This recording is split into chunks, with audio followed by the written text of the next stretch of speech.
शेर और मच्छर की कहानी। जंगल के राजा शेर को अपनी शक्ति पर बड़ा घमंड था। वह स्वयं को सबसे शक्तिमान समझता था, इसलिए जंगल के हर जानवरों पर अपना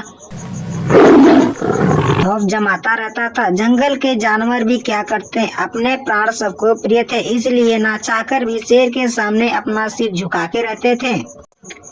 एक दिन दोपहर के समय शेर पेड़ के नीचे सो रहा था। वही एक मच्छर भिनभिना रहा था, जिससे शेर की नींद खराब हो रही थी। वह एक मच्छर से बोला, हे मच्छर, देखता नहीं क्या मैं सो रहा हूँ? भाग यहाँ से, नहीं तो तुझको मसल कर रख दूंगा। मच्छर बोला, क्षमा करे वनराज, मेरे कारण आपकी नींद खराब हो रही है, किंतु आप मुझे यह बात अच्छे से भी तो बोल सकते थे। आखिर मैं भी इस धरती का जीव हूँ। अच्छा, तो तू छोटा सा मच्छर मुझसे जुबान लड़ाएगा? और क्या गलत कहा मैंने? तुम मच्छर हो ही ऐसे कि कोई भी तुम्हें मसल दे। मैं तो ये बार बार कहूँगा, क्या तुम मेरा बिगाड़ लोगे? मच्छर बोलो।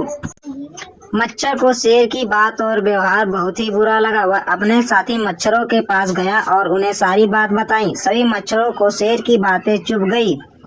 उन्होंने तय किया कि इस संबंध में एक बार मिलकर शेर से बात करेंगे। सभी मच्छर शेर के पास पहुंच गए और बोले, वनराज, हमें आपसे कुछ बात करनी है।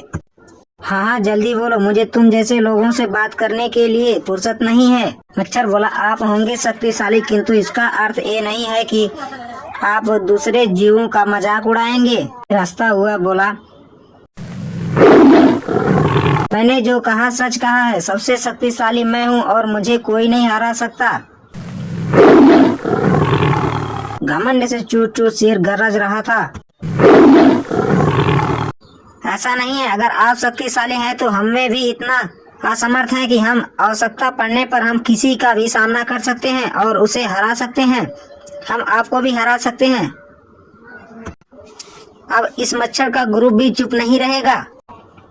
यह सुनकर शेर हंसते हुए बोला, तुम लोग मुझे हराओगे? इतनी हिम्मत है तुम में? मेरे सामने आकर तो बताओ। मेरी शक्ति का अंदाजा नहीं है तुम्हें, अन्यथा ऐसा कभी ना सोचना। मच्छर। शेर के घमंड ने मच्छरों को क्रुद्ध कर दिया। उन्होंने ठान लिया शेर को मजा चखा कर रहेंगे।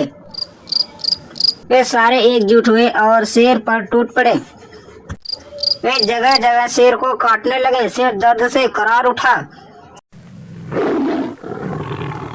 इतने सारे मच्छरों का सामना करना शेर के बस से बाहर था। शेर दर्द से चीखता हुआ भागता रहा और मच्छरों ने भी उसका पीछा नहीं छोड़ा। शेर जहाँ जहाँ जाता, मच्छर वहाँ वहाँ जाते, शेर को इधर उधर से काटने लगते और शेर डर के मारे तड़प उठता था। आखिरकार शेर भी मान चुका था कि मैं मच्छरों से नहीं जीत सकता। मच्छरों के पैरों में गिड़गिड़ा के माफी मांगने लगा और बोला, मुझे क्षमा कर दो। मैं समझ गया कि मुझ में ज्यादा शक्तियाँ नहीं है, मुझसे ज्यादा पावरफुल आप लोग हो। इस कहानी से हमें यह सीख मिलती है कि घमंड का सिर हमेशा नीचे ही होता है।